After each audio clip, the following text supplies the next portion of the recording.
উপস্থিত মা বোনেরা, আসসালামু আলাইকুম। কেমন আছেন আপনারা? সবাই ভালো আছেন?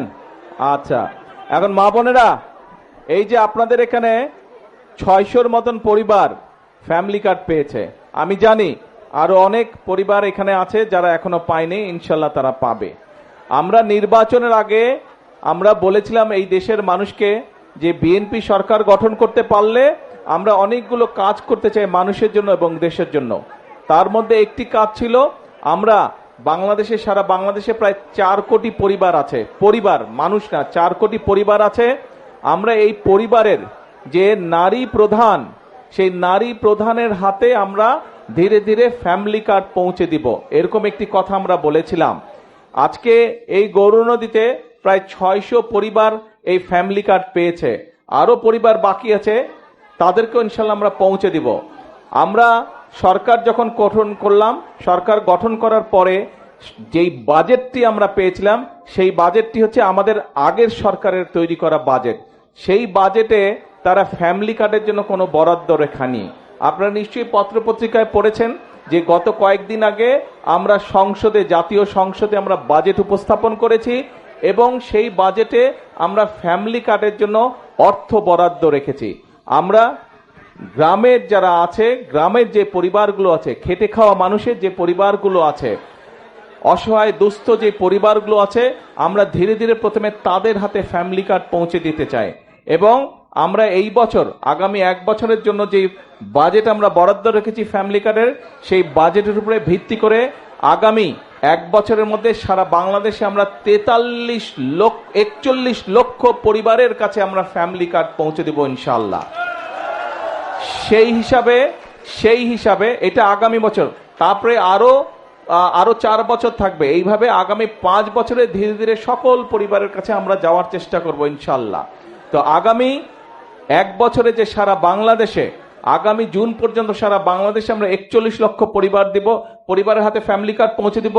সেই হিসেবে প্রত্যেকটি উপজেলায় গড়ে প্রায় 7,000 পরিবারের কাছে, প্রত্যেকটি, সারা বাংলাদেশের প্রত্যেকটি উপজেলায় আমরা 7,000 পরিবারের কাছে গড়ে আমরা ফ্যামিলি কার্ড পৌঁছে দিব। তখন ইনশাল্লাহ আগামী বছরের মধ্যে আপনাদের এইবার যেরকম 600 পরিবার পেয়েছেন, ইনশাল্লাহ আরো কয়েক হাজার পরিবার আপনারা ফ্যামিলি কার্ডের আওতাভুক্ত হবেন। আমাদের ফ্যামিলি কার্ড করার উদ্দেশ্য কি ছিল? এই যে আমি আসার সময় দেখলাম অনেকগুলো স্কুলের বাচ্চা মেয়ে দাঁড়িয়েছিল। আমরা যেটা মনে করি, আমরা বিএনপি যেটা মনে করি, যে এই যে আমাদের বাংলাদেশ, এই বাংলাদেশকে যদি সামনের দিকে এগিয়ে নিয়ে যেতে হয়, তাহলে পুরুষের পাশাপাশি নারীদেরকেও শিক্ষা এবং একই সাথে অর্থনৈতিকভাবে আমাদের স্বাবলম্বী করতে হবে। আপনাদের নিশ্চয়ই অনেকের মনে আছে, দেশনেত্রী বেগম খালেদা জিয়ার সময় দেশনেত্রী বেগম খালেদা জিয়া মেয়েদের শিক্ষার জন্য ক্লাস 1 থেকে ইন্টারমিডিয়েট পর্যন্ত উনি ফ্রি করে দিয়েছিলেন, শিক্ষা ব্যবস্থা ফ্রি করে দিয়েছিলেন। আমরা সিদ্ধান্ত করেছি যে এবার মহিলাদেরকে, নারীদেরকে আমরা স্বাবলম্বী করার জন্য, অর্থনৈতিকভাবে এবং শিক্ষাগত যোগ্যতার ভিত্তিতে স্বাবলম্বী করার জন্য খালেদা জিয়া ইন্টারমিডিয়েট পর্যন্ত ফ্রি করেছিলেন, বাকি একদম অনার্স পর্যন্ত, স্নাতক পর্যন্ত এবার ইনশাল্লাহ আমরা ফ্রি করব মেয়েদের জন্য, নারীদের শিক্ষার জন্য। নারীদের শিক্ষা ব্যবস্থা আমরা স্নাতক পর্যন্ত বা ডিগ্রি পর্যন্ত, আমরা স্নাতক পর্যন্ত, অনার্স পর্যন্ত আমরা ফ্রি করব। এবং শুধু ফ্রি করব না, যে সকল মেয়েরা ভালো রেজাল্ট করবে তাদেরকে আমরা বৃত্তির ব্যবস্থা করব ইনশাল্লাহ সরকার থেকে। এবং শিক্ষার পাশাপাশি নারীরা বা মায়েরা যাতে অর্থনৈতিকভাবে স্বাবলম্বী হতে পারে, সেই জন্য এই ফ্যামিলি কার্ড আমরা দিয়েছি। এই যে এখানে আমরা 3 জন মায়ের সাথে কথা বললাম, এর বাইরেও আপনারা প্রায় যে 600 মা আছেন, আপনারা নিশ্চয়ই গত 2 মাস যাবত যে ফ্যামিলি কার্ড পাচ্ছেন। হ্যাঁ, একবারে তো সব সমস্যার সমাধান হবে না, সংসারের সব সমস্যার সমাধান তো একবারে হয় না, কিন্তু এই 2 মাসে দেখেন অনেক বছর ধরে হয়তো কোনো কাজ আপনি করতে পারছিলেন না, হয়তো ওষুধ কিনতে সমস্যা হচ্ছিল, ওষুধ আনলে এটা আনতে পারেন না, এটা আনলে ওষুধ আনতে পারেন না, অথবা ছেলে মেয়ের শিক্ষার ব্যাপার, অথবা ছেলে মেয়ে কোনো একটা শখ করেছে কিছু জিনিস কিনবে, কাজেই এই জিনিসগুলো হয়তো আপনার পক্ষে সম্ভব হচ্ছিল না। কিন্তু এই ফ্যামিলি কার্ডটা পাওয়ার ফলে আমরা যে বোনদের কথা শুনলাম, তাদের কাছ থেকে আমরা জানলাম যে ফ্যামিলি কার্ড পাওয়ার ফলে একটু হলেও তাদের জন্য সুবিধা হয়েছে সংসারের কাজগুলো গুছানোর জন্য। আমাদের লক্ষ্য এটাই, আমাদের উদ্দেশ্য এটাই, যে আমাদের মায়েরা যাতে একটু হলেও ভালো থাকতে পারে, দেশের মানুষ যাতে একটু হলেই ভালো থাকতে পারে।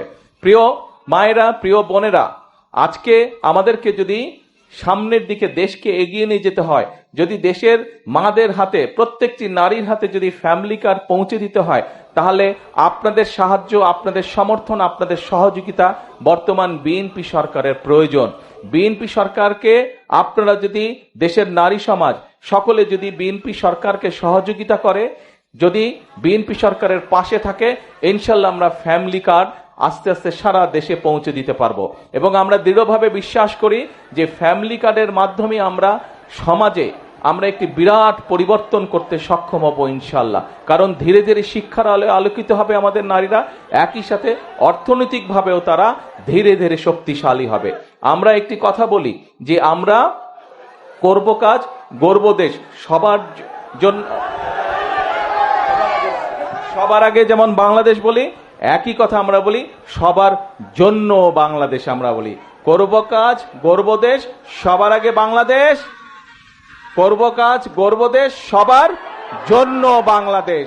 সবাই যাতে এই বাংলাদেশে আমরা আগামী দিনে একটু ভালো থাকতে পারি, সবাই যাতে আমরা বাংলাদেশে একটু ভালোভাবে চলতে পারি, সেটাই হচ্ছে বর্তমান সরকারের রাজনীতি, সেটাই হচ্ছে আমাদের লক্ষ্য, সেটাই হচ্ছে আমাদের উদ্দেশ্য।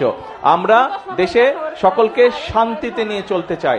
দেশে আমরা সকল ধর্মের মানুষকে একসাথে নিয়ে শান্তিতে আমরা চলতে চাই।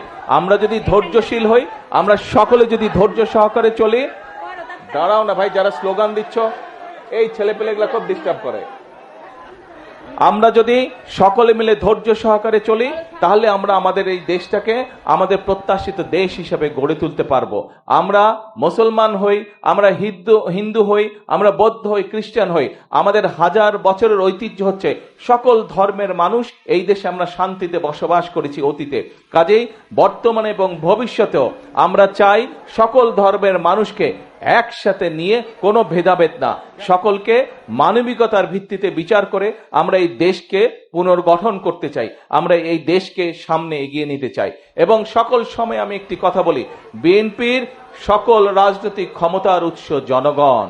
এই জনগণের সমর্থন এবং এই জনগণের সমর্থন যতক্ষণ বিএনপির কাছে থাকবে, যতক্ষণ বিএনপির পাশে জনগণ থাকবে, বিএনপি কোনো বাধা মানবে না। বিএনপি দেশকে ইনশাল্লাহ সামনের দিকে এগিয়ে নিয়ে যাবে জনগণকে সাথে নিয়ে।